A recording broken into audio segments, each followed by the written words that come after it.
Okay, here we are at the AutoZone in Williamsburg, Virginia.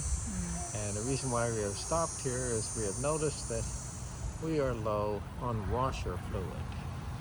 Now this is a used car and we don't want to return it to the lot with a low level of washer fluid. So let's go get the proper washer fluid and fill it up. Okay, here we see kind of a conventional windshield washer fluid, and of course obviously I want the type that has a little bit of the methanol in it to suppress the freezing point, so certainly the washer fluid stays in a liquid form in the wintertime and helps with the de-icing process. But here, let's take a look at some of the other washer fluids available.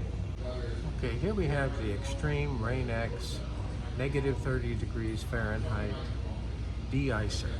Now, that's probably a little extreme where we are here in Colonial Williamsburg, because we do get frost and we do get a little ice, but usually our snow and ice here is right at the freezing point. So usually this kind of a temperature of negative 30 degrees would be an extreme rarity.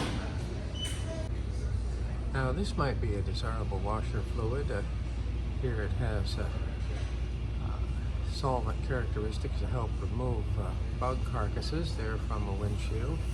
That doesn't seem to be a real problem in our trips recently, but long haul across the country, especially in the summertime in southern states, that might be a real issue. Okay, here we see the reservoir for the washer fluid on our BMW 750i.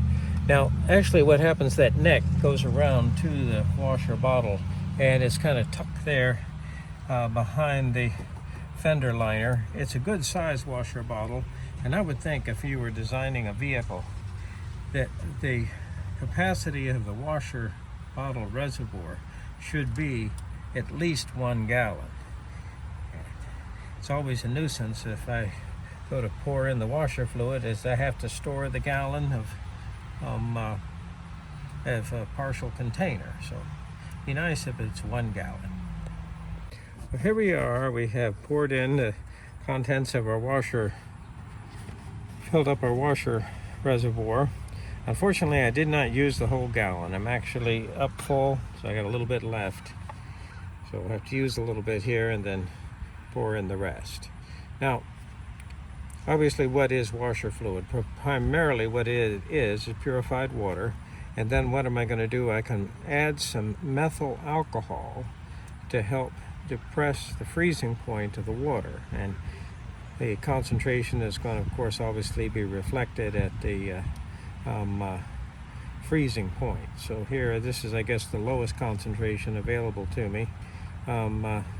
Methanol or methyl alcohol is toxic, and of course they're warning you, hey, don't drink it.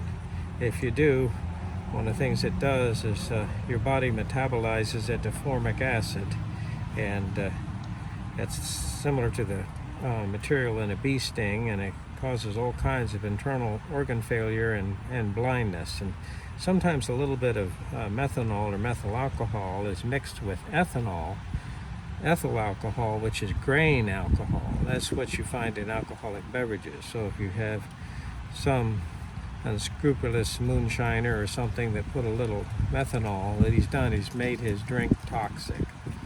So we certainly don't want to drink this under any circumstances. Okay, here we go. We're ready to go.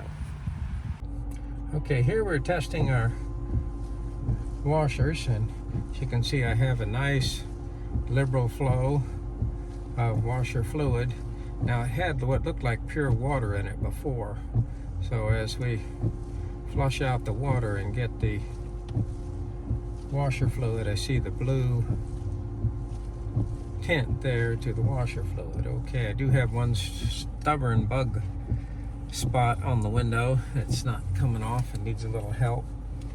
That was picked up just recently. That might be an argument for getting the heavy-duty bug remover washer fluid, but we didn't do that this time.